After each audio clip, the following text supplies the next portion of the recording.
India has responded firmly to Canadian Prime Minister Justin Trudeau's recent admission that his government had no hard proof when it accused India of involvement in the killing of pro-Khalistani leader Hardeep Singh Nijjar on the Canadian soil. This, as the US State Department has confirmed that CC1, which is the Indian government official allegedly involved in a plot to kill another pro-Khalistani leader, is no longer in government service. Well, the United States of America has also expressed satisfaction with the cooperation provided by the Indian Inquiry Committee. An Indian committee set up to examine the US case visited Washington, D.C. for talks on Tuesday. Sure. So the meeting that occurred yesterday, we being the U.S. government broadly, updated members of the Committee of Inquiry about the investigation that the United States has been conducting. We've received an update from them on the investigation that they have been conducting. It was a productive meeting, and I will leave it at that. Did they also inform you about some of the actions they might have taken? They did inform us that the individual who was named in the Justice Department indictment is no longer an employee of the Indian government. The visit came just as a row between India and Canada was escalating publicly. Meanwhile, Canadian Prime Minister Justin Trudeau admitted that his government had not provided India with hard evidence but just intelligence regarding the killing of Nijjar on the Canadian soil. India's External Affairs Ministry said that Trudeau's testimony before a public inquiry only confirmed what New Delhi has been saying from the start, that Canada has provided no evidence to support the serious allegations that it has chosen to level against India and against the Indian diplomats.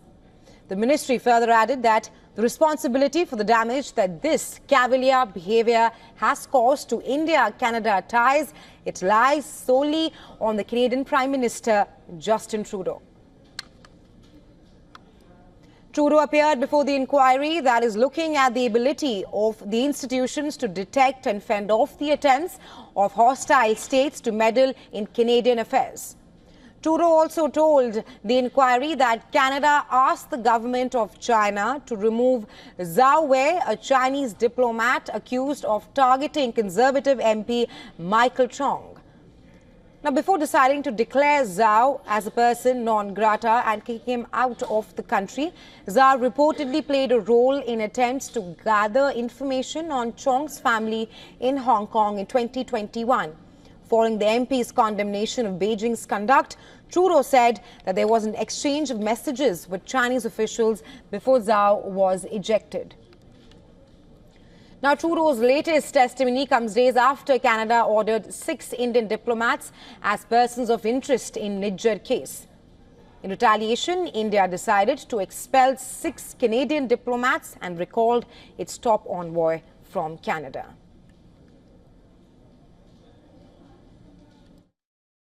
Russia. Screenshots that were shown by the researcher. Well, amid the India-Canada spat, the spotlight is on the 8 wanted gangsters by India, which has come to focus now. This as Canada turns a blind eye. These include number 1, Sandeep Singh Sandhu, also known as Sunny. He is said to be behind the murder of Shaurya Chakra awardee Balwinder Singh Sandhu's murder in Punjab. Moving on, Arshdeep Singh Gill, also known as Arsh Dalla, is proscribed by India as a designated terrorist under UAPA. The third terrorist is Satinderjeet Singh, also known as Goldie Brar, is wanted for his involvement in murder of Punjabi singer Sidhu Moosewala. He is an active member of the Lawrence Bishnoi gang. A red corner notice has been issued against him. Then we have Charanjit Singh, also known as Rinku, formed group of pro-Khalistani radicals in Punjab, and a lookout circular has been issued by India's Punjab police since 2021. Ramandeep Singh, also known as Raman, has been accused of radicalizing youth to carry out targeted killings. Lakhbir Singh, also known as Landa, has been accused of being behind 2 rocket-propelled grenade terror attacks in Punjab in 2022.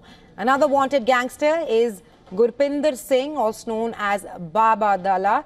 He is involved in 8 criminal cases and is linked to pro-Khalistani operative Hardeep Singh Nijjar and Khalistani Tiger Force. Lastly, Sukhdev Singh, also known as Sukhu Donke, activates of Bhimba gang from abroad and is involved in the killing of Kabuddu player Sandeep Nangal in 2022. And well, to talk more on this, we're now being joined by Tara Karta, former director of the National Security Council Secretariat. He's also the former senior fellow at the US Institute of Peace.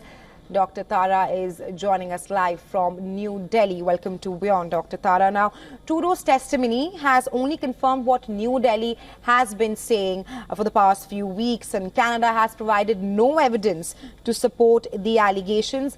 Now, the MIA has rather put the responsibility for the damage on Trudeau. What do you make of these Canadian actions at this point of time? See, we've made these, reports to Canada many a time, on the activities of these people, that they have impacts on us. Nothing for years. Then was this whole statement since Trudeau came, his subservience to the so-called Khalistani. I won't say Sikh, because the Sikhs are different. They are a very honorable community. I'm talking of these people who are raised the Khalistani band. His subservience to them was very apparent to everybody.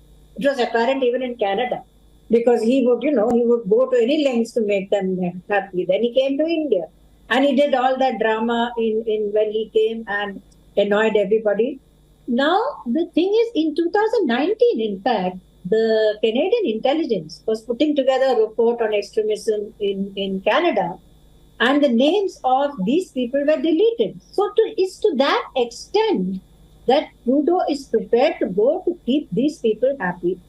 And then, of course, he made that statement on the farmers' protests here, which was completely out of line. So he's been doing a lot of things which are out of line. Now I'll bring you to the present, right now. The main thing which we saw in his deposition to his government when he was talking to them on India's so-called role, if you notice, at the end of that deposition, he was the last person. He was the last person to speak. He kept himself there, and then he accused the opposition of being in the pay of foreign agencies. That is typically Trudeau.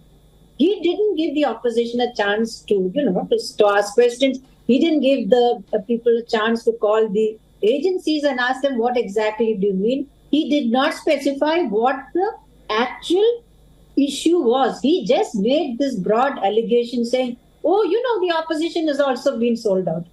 So this is very typically Trudeau, and this is what he did in Parliament September last year when he came back and he said, Indian government has been doing XYZ. So then what did he do? He put the Indian government in a position where we could not quietly cooperate in case you had genuine problems. We couldn't, right? So you deliberately put Delhi in that. That is my problem. Right, Dr. Tara, like you mentioned, there have also been questions being risen over the timing of Trudeau's attack over India, and while there has been no evidence provided by Canada, I was just coming to that point you made there, that the names of 8 terrorists wanted by India are in public domain. Sources say that India has time and again raised awareness about their operations, but there has been no action by Canada so far. Do you think Canada has turned a blind eye towards India's concerns now?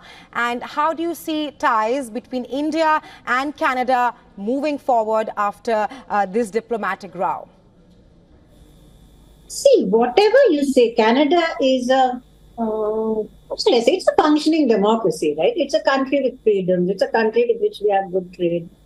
I would not like to see the two countries' relations being completely spoiled by this person who's going to go anyway. He's going to go in a few months. However, as of now, what does he hasn't given us any evidence? I can cooperate with the US because they've said, okay, XYZ has done XY, whatever he has. You give us something like that, we can do it. But we also expect, and we have every right to expect, that you will take action against these, these violent elements. I mean, just look, a couple of months back, when the Palestinian protests were going on, he put a stop to that, saying, you can't glorify violence. And what were the Khalistanis doing when they put up Indira Gandhi's, that whole that tableau which they put up showing a blood-stained Indira Gandhi, and all this is being paraded through the streets of the capital? Isn't that glorification of violence? So we expect, and okay, also recently they've banned a Palestinian group for inciting hatred. I mean, this is beyond double standard. I don't know what to call it. Right. So if you, certainly we will cooperate with you. First, give us evidence, not rumors. And number two, take action against those people who are pushing hatred in Canada against Sikhs themselves in Canada. It's not just an external issue. It's a problem for Sikhs within Canada itself. So, I mean, I don't think we have to do anything now till they show proof of their goodwill in reducing the very severe anti-India activities in Canada. Right, Dr. Tara. And India has been asking for evidence, but that has not been provided by Canada, with Trudeau now saying that they were operating just on intelligence regarding the killing of Niger on the Canadian soil. But thank you for joining us, WION, with your insights.